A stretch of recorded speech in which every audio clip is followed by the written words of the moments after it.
Écoutez, bonjour à toutes et à tous. Nous vous remercions de nous avoir rejoints pour ce webinaire consacré au service public départemental de l'autonomie en Loir-et-Cher. Nous allons présenter bien sûr à la fois le cadre euh, réglementaire national dans lequel s'inscrit ce service public départemental, mais très rapidement en voir les déclinaisons opérationnelles sur un territoire préfigurateur depuis 2024, qui est le Loir-et-Cher. Cette présentation va être réalisée par nos invités, Estelle Delporte, directrice de la Maison départementale de l'autonomie de Loir-et-Cher, Monsieur Hugues Gon, directeur adjoint de cette Maison départementale de l'autonomie de Loir-et-Cher, et puis Madame Caroline Janvier, directrice départementale Loir-et-Cher de l'Agence régionale de santé Centre-Val de Loire. Merci à tous les trois de votre présence. Voilà, donc pour ne pas perdre de temps, on va directement demander peut-être à Estelle Delporte, donc directrice de la Maison départementale de l'autonomie, de nous dire l'origine de ce service public départemental de l'autonomie en France et puis aussi naturellement, particulièrement en Loir-et-Cher. Alors, en fait, ce service public départemental de l'autonomie, il est issu de la loi Bienveillir Autonomie du 8 avril 2024. Et en fait, il répond à un constat, c'est qu'il y a un cloisonnement des acteurs, une multitude d'acteurs et une complexité des démarches qui sont forcément des freins qui peuvent être majeurs à l'autonomie des personnes. Et le SPDA est là pour proposer une réponse structurelle fondée sur une coordination locale de l'ensemble des acteurs. Donc, le Loir-et-Cher a fait partie des départements préfigurateurs, donc expérimentateurs pour la mise en œuvre du service public départemental de l'autonomie. Et à partir du 1er janvier, il y a un déploiement national de ce service public départemental de l'autonomie. Globalement, dans les constats, on avait pu identifier qu'il y avait de multiples initiatives nationales et locales sur le champ de l'autonomie avec des résultats tangibles. Mais aussi, il y avait une perception de complexité par les personnes, qu'on soit enfant en situation de handicap, un adulte en situation de handicap ou une personne âgée. Et puis, des difficultés forcément d'accès aux droits, des risques de rupture pour certains, et puis il y avait une vraie disparité territoriale. Donc, les ambitions de ce service public départemental de l'autonomie, c'était de simplifier les démarches, de rendre accessible cette information, de renforcer l'effectivité des droits et parcours des personnes. C'était aussi de garantir l'équité de traitement sur le territoire, de s'engager sur un service rendu et un niveau de qualité et favoriser la participation et l'exercice de la citoyenneté, évidemment intégrer le volet de la prévention pour ces différents publics. Voilà, une fois qu'on a vu ça et qu'on a fait ces constats-là, oui, mais comment? Et en Loir-et-Cher, en fait, on a vite engagé ce qu'on appelle une réunion avec un consortium. Ce service public départemental de l'autonomie, si le conseil départemental est finalement chef de file pour mener les actions, c'est en fait un ensemble de partenaires sur le territoire qui va porter les actions de tout ce qu'on veut porter au sein de ce service public. Ça veut dire que c'est très intéressant, ce que vous dites, Estelle Delporte, c'est-à-dire que le service public départemental, ce n'est pas le conseil départemental qui déploie un service nouveau, au bénéfice de personnes, en lien avec l'autonomie, mais finalement, c'est un ensemble d'acteurs. Qui portent des actions qui sont au bénéfice des personnes en situation de handicap ou des personnes âgées, qu'on soit enfants et adultes. Et des acteurs finalement qui vont être tant des fois sous la supervision, tutelle du conseil départemental et d'autres parfois de l'agence régionale de santé et c'est pour ça que l'agence est très intriquée, très imbriquée dans ce service public. Tout à fait. Et puis, peut-être pour, redire aussi le contexte, un peu plus large, de cette création d'un service public de l'autonomie, il faut vraiment l'entendre comme ça. C'est une réforme qui vient après la création de la 5e branche, la branche autonomie. Et donc c'est le pendant côté usager, côté bénéficiaire, côté personnes âgées ou personnes en situation de handicap, de cette révolution, avec la création d'une nouvelle caisse, hein, nationale, de soutien à l'autonomie, la CNSA. Donc ça, c'est une loi en 2020 qui dit: «Le sujet de la perte d'autonomie est tellement majeur qu'il nous faut protéger l'ensemble des Français, de la même façon qu'on les protège du risque maladie et de d'autres risques, de cette perte d'autonomie, qu'elle soit à la naissance quand on est en situation de handicap ou qu'elle arrive avec l'âge, pour les personnes âgées». Donc ça a été organisé à partir de 2020. Il y a une caisse nationale, il y a des concours financiers, il y a tout un tas de choses qui sont mises en place en lien évidemment avec, les collectivités que sont les départements et les agences régionales de santé. Et ensuite, on s'est dit: «Bah, il faut aussi que maintenant l'usager, pour lui, ça soit plus clair et qu'à un moment donné, il ait ces acteurs qui se débrouillent entre eux. Il n'a pas à être au courant de, toutes ces, mécaniques, financières et de gouvernance, mais que lui puisse avoir un service, une réponse à ses besoins, de perte d'autonomie, ou de, manque d'autonomie, voilà, qu'il soit, enfant, adulte, ou âgé. Et donc c'est vraiment l'idée de ce de SPDA que de nous faire travailler ensemble. C'était évidemment déjà le cas, mais là, ça permet d'avoir quelque chose qui soit construit, organisé, un travail finalement de mise en réseau, mais de façon plus formalisée. Alors vous avez cité la CNSA et la CNSA donc qui bien sûr, est, très promotrice de cette, nouvelle politique publique et justement la CNSA a travaillé sur, une petite vidéo explicative qui pourrait dire en c'est quoi, le SPDA du point de vue du bénéficiaire et je vous propose peut-être qu'on la regarde puisque, elle est, relativement explicite. Le service public départemental de l'autonomie. Les aides pour l'autonomie des personnes âgées et des personnes en situation de handicap se sont beaucoup enrichies ces dernières années. Mais cette richesse est source de complexité et donne encore trop souvent l'impression d'un parcours du combattant pour accéder à l'information, aux prestations et aux droits. Le cloisonnement des professionnels du sanitaire, du social et du médico-social est également un frein dans la fluidité de parcours. Le service public départemental de l'autonomie, SPDA, vient simplifier et améliorer le parcours de vie des personnes grâce à une responsabilité partagée par l'ensemble des acteurs. Le service public départemental de l'autonomie répond à 4 missions. La garantie d'un accueil, d'une information, d'une orientation et d'une mise en relation de qualité, quelle que soit la porte d'entrée utilisée localement par la personne. L'évaluation de la situation, l'attribution de droits et de prestations adaptées. L'appui aux solutions concrètes grâce à une meilleure coordination de toutes les parties prenantes. La réalisation d'actions de repérage, de prévention et d'aller vers pour limiter la perte d'autonomie. Le service public départemental de l'autonomie n'est ni un nouvel acteur ni un nouveau dispositif. Il favorise la connaissance des acteurs locaux entre eux pour mieux travailler ensemble afin d'améliorer la qualité du service rendu aux personnes. Les exigences de qualité sont fixées au travers d'un cahier des charges national en engageant l'ensemble des acteurs au plus près des personnes. En 2024, 18 départements préfigurateurs ont contribué à la conception de ce cahier des charges. La mise en œuvre de ce nouveau service public se généralise à tous les territoires en 2025.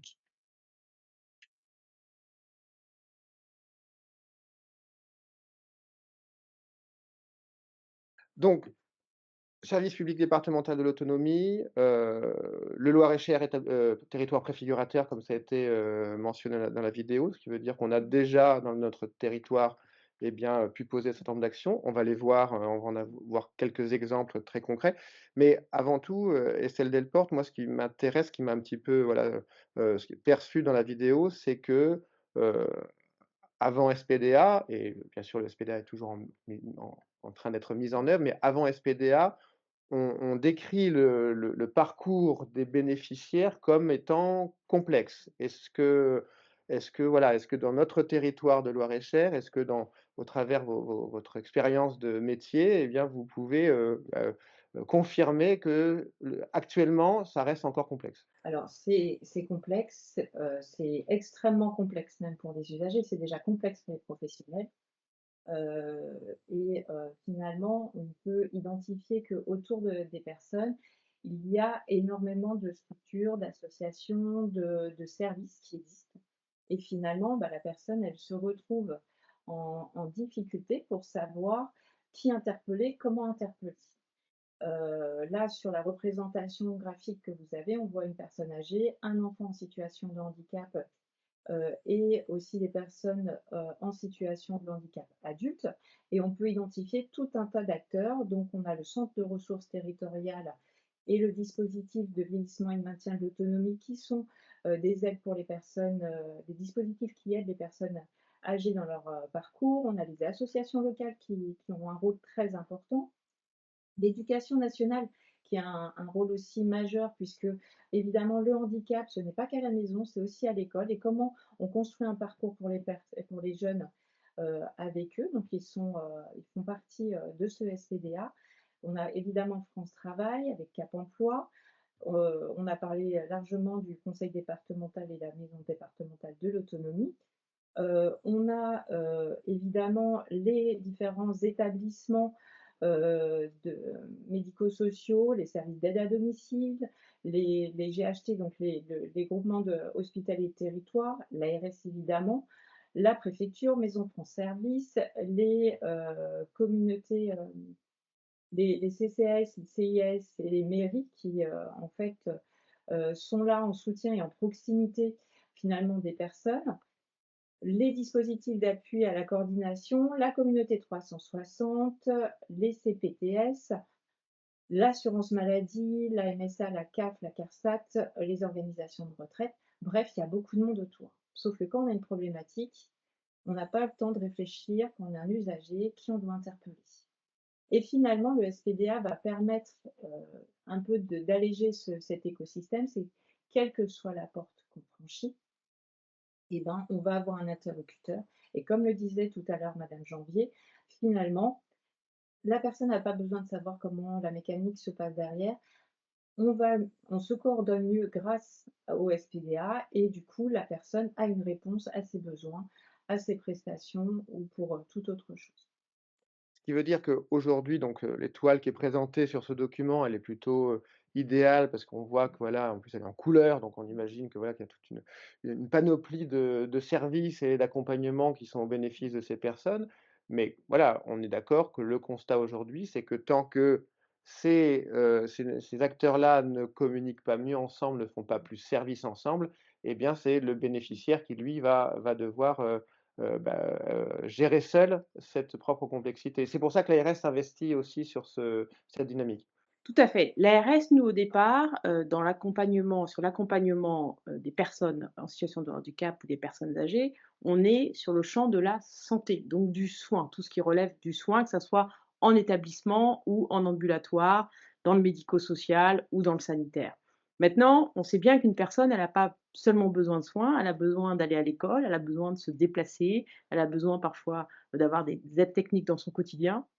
Elle a tout un tas de besoins. Et donc évidemment, si on se limite à ça et si par exemple on dit à une personne: «Bah, écoutez, vous vous relevez de telle structure spécialisée, d'un ESAT, d'un foyer, d'un établissement d'accueil médicalisé, vous n'avez pas de place, alors ça n'est plus notre sujet». Et bien évidemment, on n'aurait fait qu'un bout du travail. Donc ce qu'on fait, sur beaucoup d'autres sujets, c'est travailler avec le conseil départemental, avec d'autres acteurs, mais beaucoup avec le conseil départemental et c'est assez historique dans ce département qu'il y a un travail de coopération qui fonctionne bien entre le conseil départemental et l'ARS et c'est ça qui a fait aussi que, eh bien, le Loir-et-Cher a été parmi les préfigurateurs de ce SPDA. Donc on travaille avec eux pour dire: «Voilà, l'accompagnement de tel bénéficiaire, de tel usager, c'est de notre responsabilité commune et donc on doit trouver ensemble, via ce SPDA, une solution, quelle que soit, encore une fois, la case, dans lequel cette personne, cet enfant ou cet adulte est mis d'un point de vue administratif. On change complètement de modèle là, parce Oui. que, le modèle, et c'est pas de la faute des acteurs, hein, j'en représente un peu cloisonnés, les uns des autres, on dans nos missions et là, on nous demande finalement de porter une logique de service public au bénéfice des personnes et de le faire ensemble. C'est ça. C'est ça. Alors sur les objectifs et vous les avez rappelés, donc les publics concernés, on est, toutes les personnes qui sont en perte d'autonomie. Ça inclut aussi les aidants? Forcément, parce que on sait qu'un handicap ou une perte de dépendance, ou le fait d'acquérir de la dépendance pour une personne âgée, ça impacte une famille, ça impacte tout. Donc il faut pouvoir aussi apporter les réponses des aidants si on veut accompagner aussi une réponse aux aidés, quels qu'ils soient. L'autre cible, est-ce que c'est pas aussi finalement les autres acteurs? Et je sais qu'il y en a beaucoup qui sont, connectés, sur ce webinaire parce que, bien sûr, le bénéficiaire, on comprend tout de suite l'intérêt qu'il a de cette mise en réseau autour de lui, mais, on est nombreux à être des acteurs du champ de l'autonomie. Est-ce que, ça veut dire aussi qu'il faut que les acteurs comprennent bien ce que c'est que le service public départemental? C'est indispensable, c'est-à-dire que qu'on soit, secrétaire de mairie, qu'on soit, agent du département, qu'on soit, n'importe où, on doit savoir qu'on fait partie du SPDA parce que, c'est l'affichage et c'est ce que doivent voir finalement les personnes concernées. Et le fait de faire partie de ce SPDA, finalement, on a tous le même maillot et on va tous dans le même sens pour avancer pour les personnes. Et ce qui permet aussi de pouvoir être vraiment transparent pour les usagers. Ça crée aussi de permettre une dynamique qui est différente parce que malgré tout, là on est parti sur un contexte que c'est complexe, oui, mais en Loir-et-Cher, il y avait il y avait quand même beaucoup de choses qui étaient déjà bien Ouais. enclenchées, il y avait une belle dynamique. OK, cette dynamique et ben, on a surfé dessus pour ce service public départemental de l'autonomie pour faire encore mieux. Et finalement, ce SPDA permet de s'ouvrir davantage, de mieux se connaître les uns les autres, de mieux comprendre le périmètre de chacun et finalement, les objectifs, les missions et jusqu'où le dispositif ou la personne peut aller et comment je fais les relais. Parce que on voyait que finalement tout le monde voulait aider, et des fois et quelquefois, pardon, et ben, on perdait de l'énergie et des ressources humaines parce qu'on voulait tout faire tout seul dans son coin. Parce qu'on est tous très engagés autour des personnes. Mieux identifier les missions, éviter l'effet millefeuille et peut-être plus raisonner en disant, bah, l'effet puzzle, puisque c'est une pièce qui vient s'ajouter à l'autre. Tout à fait et éviter aussi les ruptures de parcours. Un enfant qui devient adulte, un usager, enfant ou adulte, qui sort d'un établissement. Un établissement, c'est confortable, hein, vous avez une équipe, vous avez votre place, éventuellement votre chambre même. Le jour où tout ça s'arrête et ben, il ne faut pas que l'accompagnement s'arrête, il ne faut pas que les acteurs, se sentent plus responsables. Donc ça nécessite quoi? Très concrètement, de la coordination. Le fait qu'on se parle et c'est vrai que c'est un peu, le cas dans ce département où les acteurs se parlent, communiquent pour que aussi dans certaines situations où finalement on aurait quelqu'un qui serait à la frontière, de différentes missions, de projets d'établissement, eh bien, cette concertation entre acteurs fasse qu'on trouve une solution en disant: «Bah, là, dans un premier temps, c'est peut-être à toi de lui répondre. Nous, on prendra le relais quand, la problématique sociale sera plus importante, mais l'urgence aujourd'hui, elle est sanitaire, cette personne a besoin d'un médecin» et comme ça, on construit une réponse globale avec chacun nos outils. On ne peut pas tout faire. Nous, l'ARS, on est sur le champ de la santé, sur le champ du médico-social.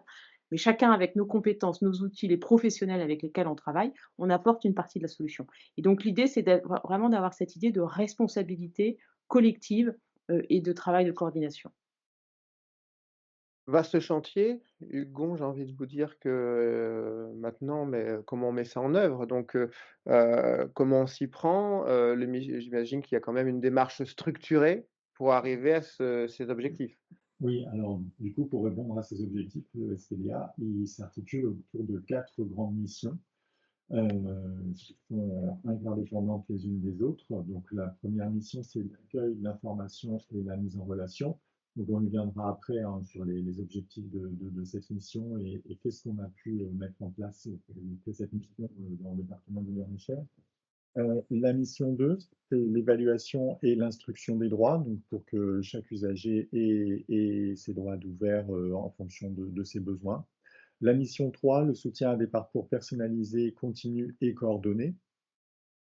La mission 4, le repérage, la prévention et l'aller vers. Et donc, comme je le disais, ces 4 missions sont vraiment interdépendantes les unes des autres. Et pour créer en fait une cohérence entre ces missions, faire système pour améliorer la qualité du service qui est rendu à l'usager. Et donc, du coup, si on zoome sur la mission 1, donc qui est l'accueil, l'information et la mise en relation. Donc en fait, cette mission, elle répond à un objectif précis. C'est comme le disait Madame Delporte, quelle que soit la porte que pousse l'usager, quel que soit le service public que pousse l'usager, il doit trouver une réponse à sa question autour de l'autonomie. Donc on est vraiment dans l'esprit de dites-le nous une fois. Et du coup, l'objectif de cette mission, c'est vraiment d'assurer une prise en charge systématique des demandes, quel que soit le point d'entrée.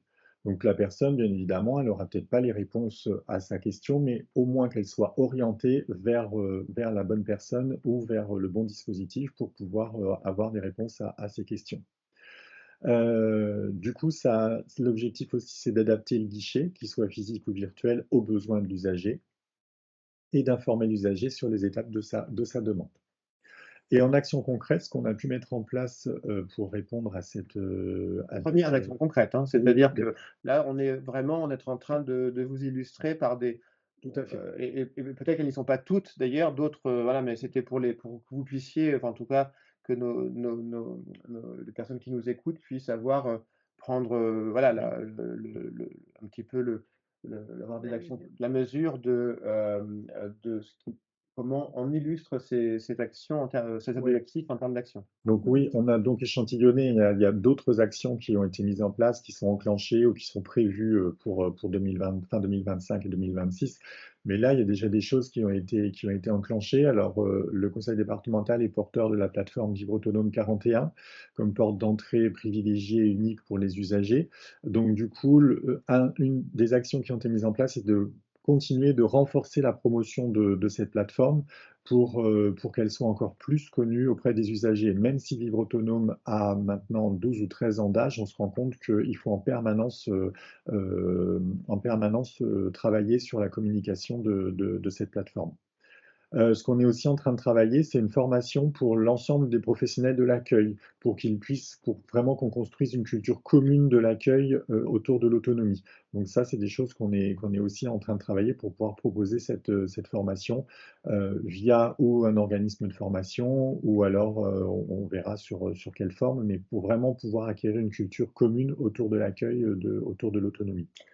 Ça veut dire que on prend cette action-là, on va cibler ce on appelle l'accueil, et on voit là sur la diapositive qui est affichée, les partenaires qui sont associés, donc maison départementale de l'autonomie naturellement, les maisons des solidarités, donc qui sont tout un tissu qui maille le territoire, les mairies, première porte d'entrée pour bon nombre d'usagers.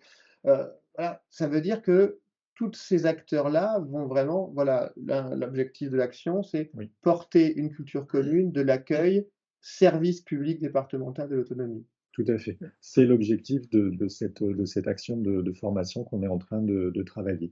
On sait dans le milieu rural que les mairies sont encore la première porte d'entrée pour les usagers quand ils ont un problème, que ce soit autour de l'autonomie ou un autre problème. Donc du coup, c'est important de pouvoir outiller les secrétaires de mairie pour pouvoir répondre aux problématiques de leurs concitoyens. Ça, c'est vraiment un des objectifs de cette mission également. Et on voit je pense que Estelle Delporte, c'est des choses que vous mesurez, vous, dans la pratique de l'instruction des droits, on va le voir plus tard, mais déjà l'action de dire il faut que l'usager puisse me dire une information une fois, je suis membre du service public départemental de l'autonomie, et cette information, quelque part, elle est réputée confiée à l'ensemble des acteurs. Et quand on voit les partenaires associés de la Caisse primaire d'assurance maladie, de la Caisse d'allocation familiale, des mairies, des organismes de retraite, voilà, on voit à quel point c'est ambitieux, mais c'est nécessaire. C'est indispensable pour que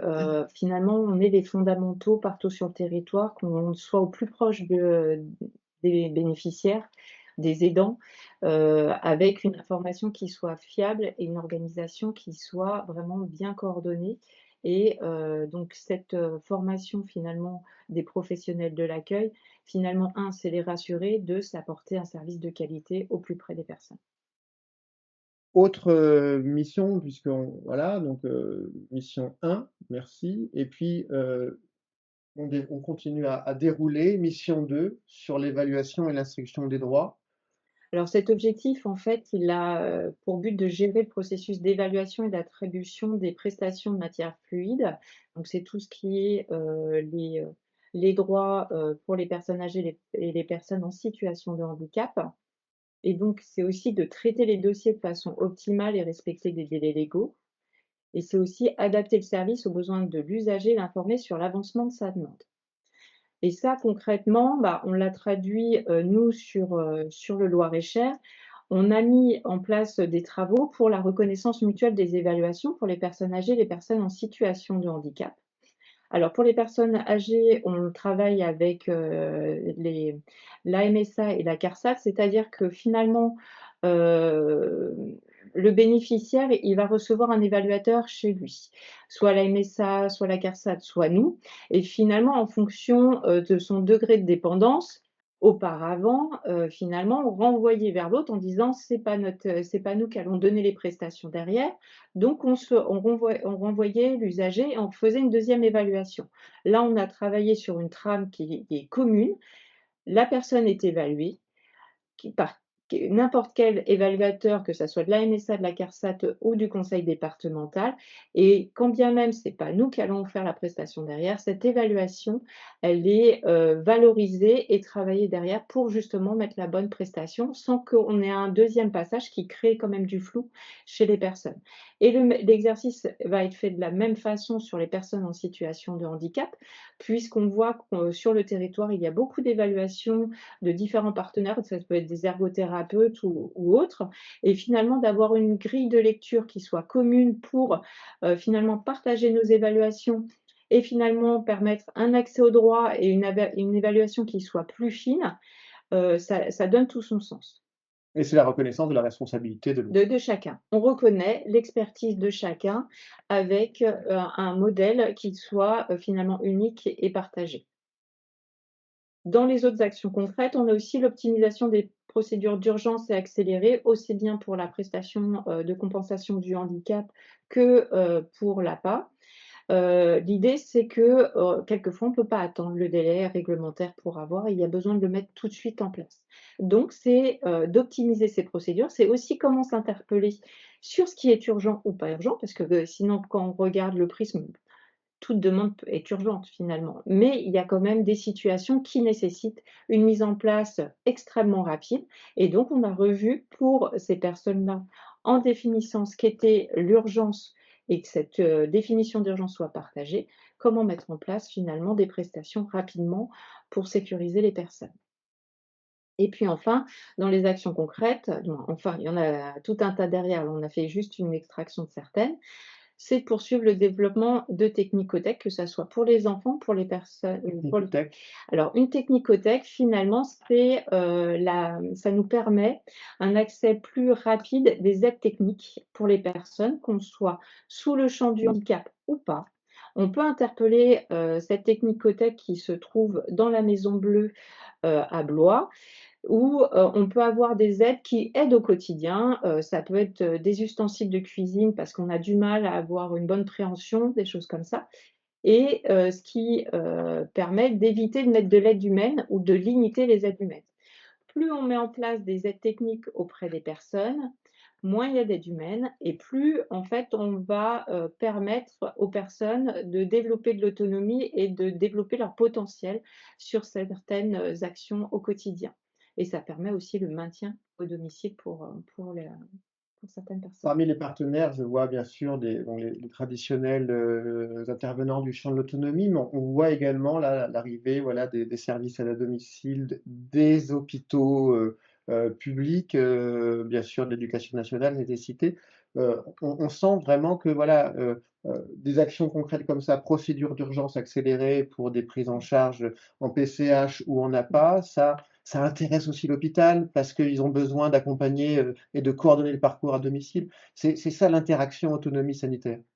Tout à fait. Et puis, plus on coordonne tous ces acteurs entre eux, moins on a des lits qui sont occupés alors que la personne, par exemple, la personne âgée serait mieux dans un EHPAD ou mieux chez elle avec un intervenant à domicile, avec une hospitalisation à domicile. L'idée, c'est vraiment d'allouer le plus efficacement les ressources, notamment les ressources médicales, paramédicales. On sait qu'elles sont rares et tout ça au bénéfice de la personne. Une personne, il faut qu'on trouve le bon acteur, la bonne prise en charge et effectivement avec le coût qui soit le plus faible aussi pour la sécurité sociale. Donc évidemment, les hôpitaux s'engagent là-dedans, ils ont déjà l'habitude de travailler l'aval, l'amont de la prise en charge, mais là, c'est un nouvel outil notamment sur ce sujet de l'autonomie qui est vraiment, voilà, quand il y a plus de on voit bien qu'à un moment donné, quand il y a plus de solution, qu'est-ce que font beaucoup de personnes? Ils vont au service des urgences et le service des urgences ne peut pas répondre à des situations qui relèvent pas de l'hôpital.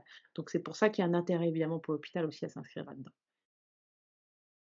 Troisième mission, donc le soutien à des parcours, puisqu'on a vu que c'était parfois ça pouvait être le parcours un petit peu du combattant et il va falloir que, tout ceci soit mieux mis en musique au travers la bannière service public départemental de l'autonomie.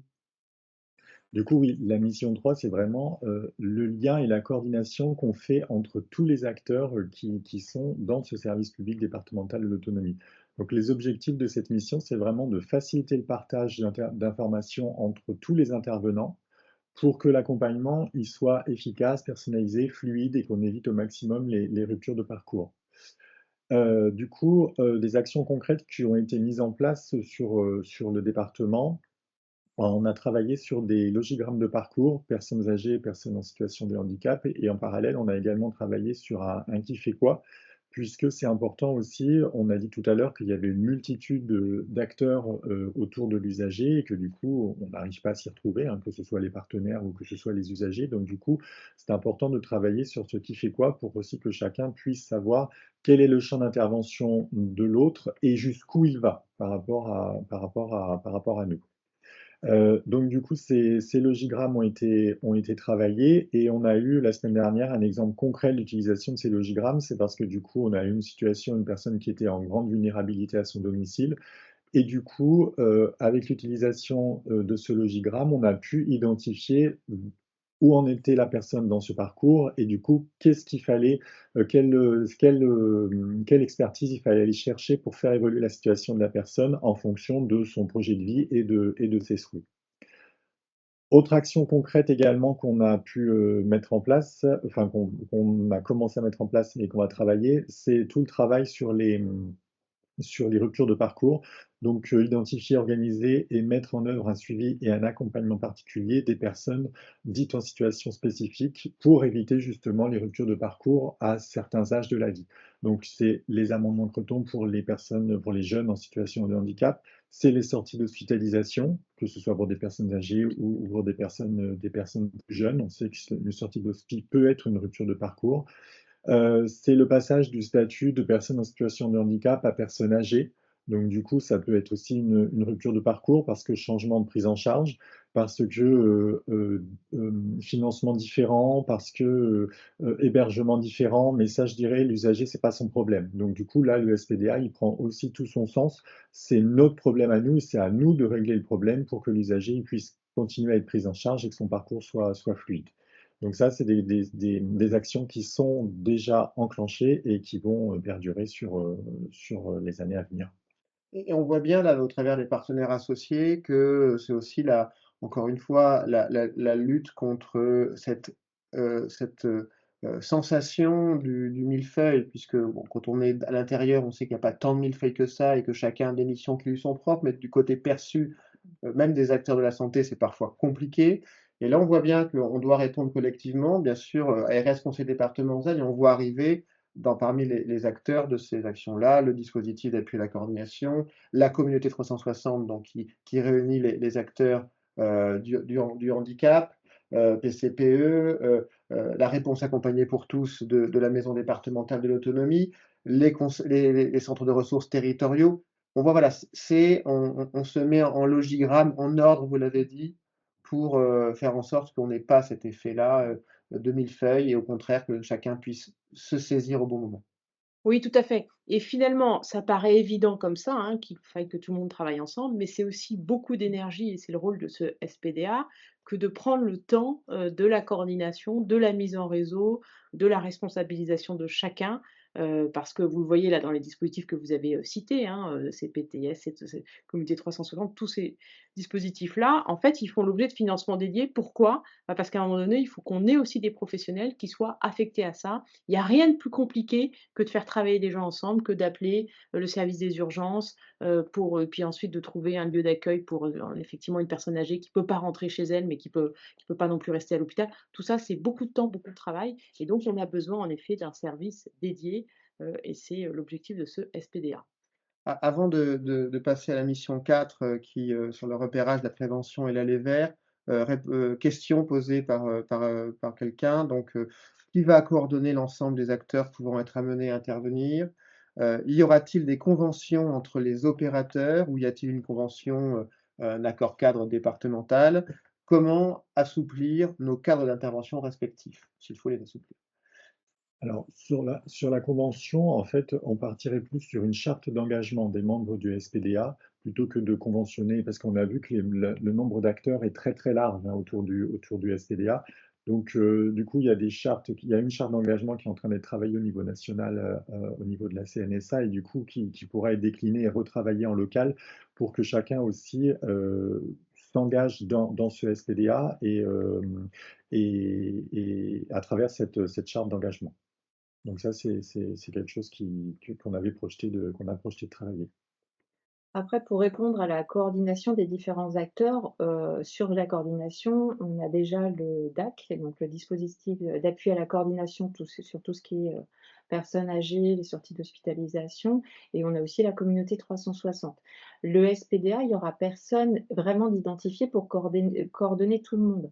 Le travail va être plutôt fait pour identifier le périmètre de chacun, le partager, que tout le monde soit au clair, et après en fonction de chaque situation, c'est ce qui s'est passé la semaine dernière sur la situation que monsieur Gon a citée, c'est que finalement quand tout est partagé, que tout est clair pour tout le monde, finalement ça se coordonne bien, vite, et c'est fluide pour tout le monde, et c'est ça un peu l'idée du SPDA. C'est qu'on crée une dynamique où finalement, bah, on est tous d'accord sur des outils, sur des façons de faire, sur des formations de base pour que finalement on soit pertinent et efficace auprès des bénéficiaires. Mission 4, celle du repérage, de la prévention et de l'aller vers. Alors, les objectifs de cette mission, c'est vraiment de faciliter l'identification des personnes à risque de perte d'autonomie via un système de ciblage. C'est aussi une intervention proactive, c'est permettre aux professionnels d'agir de manière personnalisée et en amont de tout cela, et puis mettre en place un système de traçabilité pardon, pour les actions de prévention. Sur le Loir-et-Cher, finalement, on a des actions qui sont concrètes, c'est-à-dire qu'on a fait des formations auprès des bailleurs sociaux et surtout auprès des gardiens d'immeubles pour finalement sensibiliser au repérage. Et c'est ce qu'on appelle une formation des sentinelles. Donc, on a commencé par les gardiens d'immeubles, mais ça va s'ouvrir aussi à l'éducation nationale et sur d'autres professionnels pour identifier finalement les personnes qui pourraient être en perte d'autonomie. Elles sont repérées et après on utilise aussi des outils, puisque les conseillères autonomie et plusieurs professionnels sur le département sont formés à ce qu'on appelle ICOP, qui est un outil finalement pour mesurer la fragilité des personnes et le risque de tomber finalement dans la perte d'autonomie. Donc ça, c'est des actions concrètes qui sont faciles à mettre en œuvre parce qu'on a les formations, on a les professionnels qui peuvent aider et finalement, tout le monde peut repérer une personne âgée, mais ces formations ont permis de faire des liens. Finalement, les gardiens d'immeubles, pour les formations qu'on a pu faire, ont identifié les conseillères autonomie. N'hésite pas à appeler, on préfère être appelé et que finalement, il n'y ait peut-être pas de besoin, mais en général, c'était construit et on a pu anticiper, mettre des choses en place, quelquefois juste de la prévention avec des ateliers pour les personnes, pour justement éviter cette perte d'autonomie. Dans les autres actions concrètes, on a développé et on a fait connaître finalement sur le département les différents dispositifs de coordination du sport santé 41 et la coordination départementale sur l'éducation thérapeutique. Ça, c'est important puisqu'alors là, c'est une action vraiment qui n'est pas portée par le conseil départemental, comme beaucoup d'autres qu'on vous a cités tout à l'heure, et qui fait partie du SPDA pour justement favoriser cette prévention de la perte d'autonomie. C'est aussi recenser et promouvoir les acteurs de la prévention en matière d'activité physique adaptée ou encore de nutrition, puisqu'on sait que ce sont des thématiques importantes pour préserver son autonomie. c'est poursuivre aussi le développement des actions de prévention au sein de la commission des financeurs. La commission des financeurs, en fait, c'est une commission qui alloue des moyens sur l'entièreté du territoire pour justement mettre en place des ateliers au plus près des personnes pour finalement préserver cette perte d'autonomie pour les personnes âgées. On voit bien la richesse des actions, parce que c'est des actions qui auraient pu exister sans le SPDA, qui existaient d'ailleurs, certaines missions financées par l'ARS étaient préexistantes. Mais on voit à quel point maintenant, finalement, il y a une dynamique, une synergie autour de ces actions, et c'est très concret. Les formations ICOP, pas plus tard que ce matin, voilà, un CIS qui nous informe il s'embarque sur une action sur ICOP au profit des bailleurs sociaux, etc. Donc, et c'est voilà, et ça, c'est le SPDA qui est derrière tout ça en termes d'esprit, en termes de culture. Donc, c'est plutôt concret. On va poursuivre notre exposé sur finalement avoir un regard un peu synthétique. On a parlé, on a illustré avec des actions concrètes de terrain qu'on avait un peu choisies pour être les plus emblématiques. Et ça ne fait que commencer, puisque le SPDA a démarré chez nous en 2024. Donc c'est tout frais. Néanmoins, ça donne à voir pour ceux qui vont démarrer la démarche en 2025, là, qui est d'autres départements de France. Peut-être en rappelant, voilà, d'un point de vue synthèse, ces notions que vous avez rappelées de responsabilité, d'organisation collective, d'organisation territoriale, et c'est peut-être aussi l'ambition d'avoir tout le territoire départemental qui soit couvert par une réponse un petit peu harmonisée. Tout à fait. Je crois qu'il y a 3 principes importants à rappeler et on voit bien qui guident, l'ensemble de ce qui vous a été présenté. C'est d'abord la question de la responsabilité. On est tous autour de la table et plus largement que les acteurs, réunis aussi aujourd'hui, responsables d'une réponse, quoi qu'il arrive, à chaque usager, à chaque Loir-et-Cherien en l'occurrence, quel que soit encore une fois l'acteur dont il relève, sur un plan financier, sur un plan de la gouvernance. Donc ça, c'est la question de la responsabilité et à nous de trouver ensemble des solutions, mais on ne doit pas renvoyer à l'usager la responsabilité de trouver le bon interlocuteur. Le deuxième sujet, c'est le fait d'avoir une organisation intégrée. Pour que cela fonctionne, il faut des outils, et c'est tout le travail là qui a été fait, et la présentation qui vous en a été faite, sur l'orientation, sur la prévention, sur le traitement, tout ça, il faut qu'on ait réfléchi, qu'on ait mis en place des logigrammes, qu'on ait une charte qui va bientôt arriver, donc qu'on aille tous dans le même sens, et donc pour ça, il faut que ça soit assez concret, que ça soit formalisé. Et le dernier sujet, c'est qu'évidemment, tout ça, ça ne peut être décliné de façon très opérationnelle qu'en prenant en compte les spécificités territoriales, en l'occurrence départementales. On a ici dans ce département un DAC qui fonctionne très bien, qui est porté par Santé Escale 41, donc évidemment c'est un acteur majeur. On a des dispositifs de prévention de l'autonomie qui ont été historiquement portés par le conseil départemental avec parcours, avec des DVMA, avec beaucoup de process qui font qu'on est plutôt bon sur la question de la prévention et de l'aller vers. Donc c'est aussi quelque chose qu'on met en valeur dans le SPDA. Évidemment, chaque département a ses propres logiques, des territoires plus ou moins ruraux, des acteurs plus ou moins cloisonnés, un CHU ou pas, et c'est en fonction de ça évidemment qu'on construit un mode opératoire qui soit efficace. Ça, c'est pour les principes. Ensuite, sur la gouvernance, Hugues, je vais peut-être vous laisser en parler un peu plus, mais voilà, il faut que ça se mette en œuvre en fonction de. Oui, il faut bien sûr imaginer que, enfin, tout ceci, c'était rappelé un petit peu dans la question qui avait été posée tout à l'heure. C'est quand on parle, voilà, finalement, est-ce que les missions, comment on les ajuste, comment le champ des possibles pour chacun des acteurs, on voit partage d'informations, se mettre en logique d'appartenance à un service public, ça implique quand même une gouvernance politique, politique des acteurs et politique du territoire. Oui, du coup, pour répondre à cette question de la gouvernance, en tant que territoire préfigurateur, nous, on avait mis en place un consortium d'acteurs qui était déjà large, mais qui était beaucoup plus restreint que ce que prévoit maintenant la loi.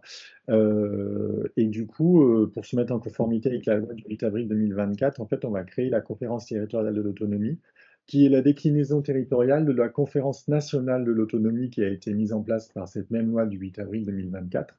Et du coup, on va mettre en place cette conférence territoriale de l'autonomie pour avoir vraiment je dirais, une vision stratégique de qu'est-ce qu'on veut derrière le SPDA, et pour pouvoir après valider le plan d'action, la feuille de route et comment on va le décliner concrètement au sein du département.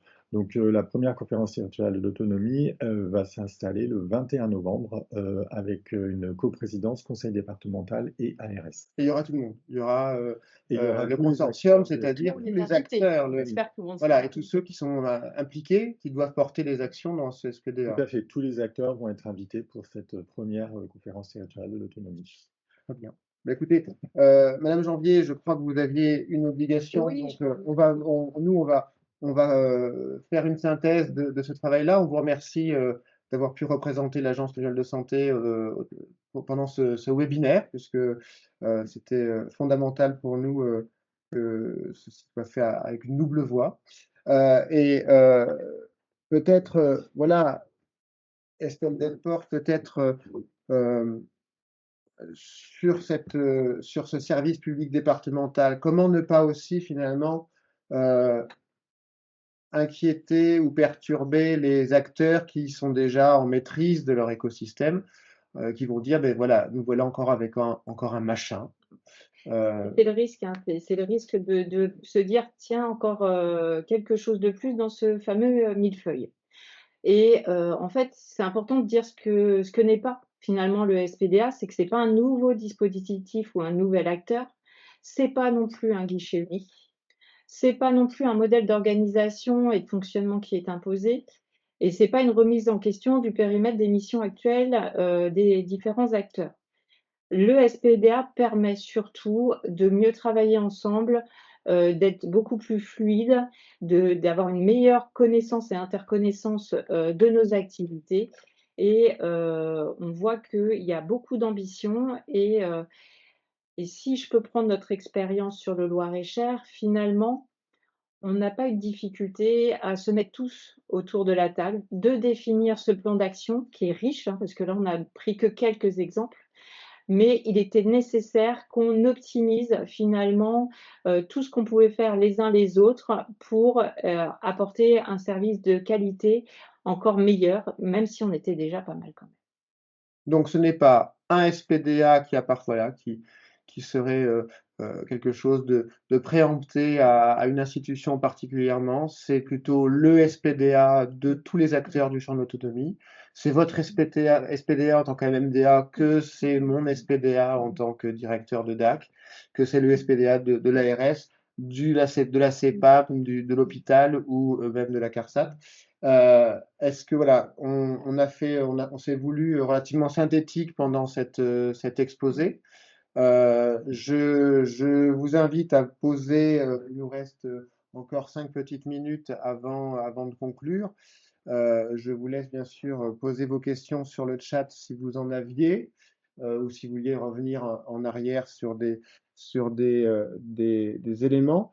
On en profite de cette conclusion pour vous présenter voilà, une illustration. Alors ça, c'est une facilitation graphique. Quand on a commencé finalement cette aventure du SPDA, on a expliqué à une collègue qui n'y connaissait rien l'ambition qu'on avait tous ensemble sur le SPDA. Et en lui expliquant ce qu'on souhaitait mettre en œuvre et comment on voulait le faire avec l'ensemble des partenaires, elle nous a fait cette facilitation graphique. Donc, elle nous a mis la grue pour dire bah, c'est des travaux avec les petites mains où on le fait tous ensemble, donc avec l'ensemble des partenaires qu'on voit sur le côté.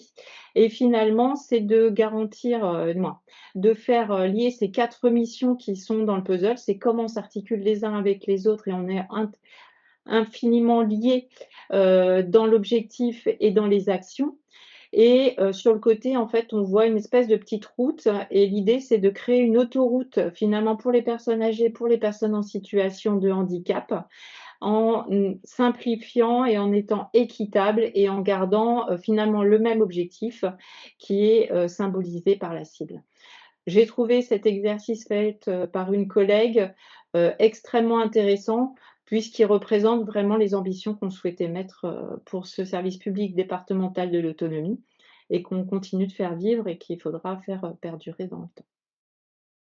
Très bien, pas de message dans. Voilà, on voit bien que c'est un puzzle et que c'est quelque chose qu'on assemble, que chacun y a sa place. Et C'est c'est ça. voilà. Si je peux apporter un témoignage en tant que dispositif d'appui à la coordination, c'est que je pense que c'est tout à fait intéressant de voir que sans doute pour la première fois, on a un alignement. Voilà, on se sent vraiment une pièce d'un puzzle global. On ne se sent pas, voilà, finalement comme quelqu'un qui est mal compris, mal utilisé dans ses missions, etc. Bien au contraire, on arrive maintenant, au travers les logigrammes qui ont été faits, à être bien mieux saisis. C'est un travail qui est long parce que finalement, on voit bien que la demande, elle peut arriver de partout, du terrain, de la mairie, voilà, c'est une grosse acculturation pour l'ensemble des acteurs d'autonomie. Mais en tous les cas, on en voit les vertus très rapidement. Donc, si en tout cas, il y a des personnes qui ne sont pas encore embarquées pleinement dans la dynamique SPDA, puisque leur territoire ne fait que se saisir du sujet, moi, je veux apporter aussi des propos très rassurants en tant que membre du consortium, puisqu'on en voit une vertu rapide. Une question qui a été posée à l'instant, comment a été imaginée l'interopérabilité des systèmes d'information?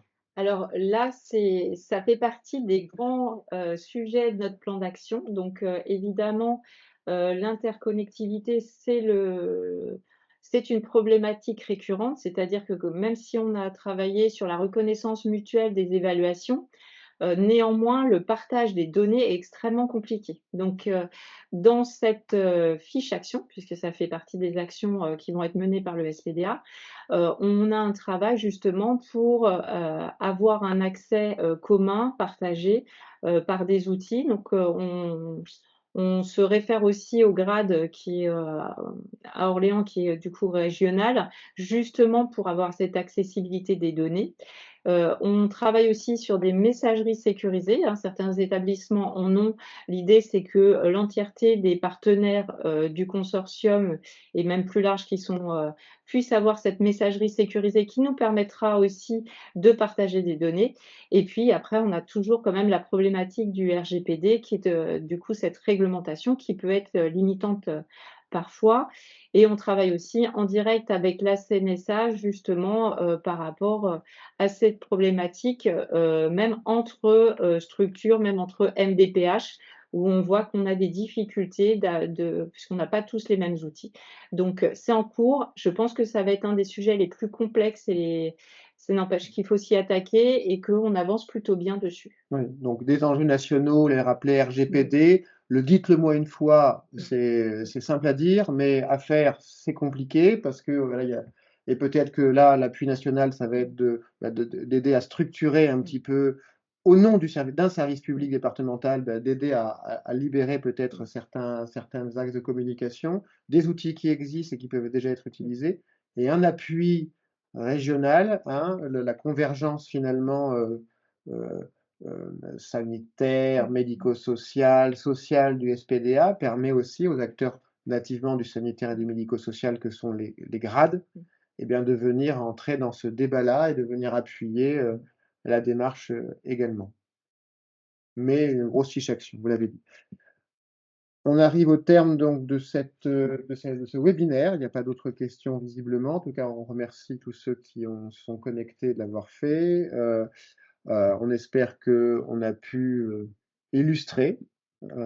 Apporter des précisions, démystifier ce service public départemental de l'autonomie, parce que pour moi, c'est une belle avancée et on va y arriver, il n'y a pas de souci. Déjà, on voit des effets, comme vous le disiez, monsieur Adam, sur le terrain de façon très concrète. Donc, on est sur la bonne voie et on continue. Très bien. Écoutez, merci Estelle Derport, merci Hugues Gon. On remercie encore Caroline Janvier d'avoir été avec nous. Merci à vous. Et puis cette vidéo sera disponible en replay, puisque c'est le mot d'usage, très prochainement sur nos réseaux sociaux respectifs.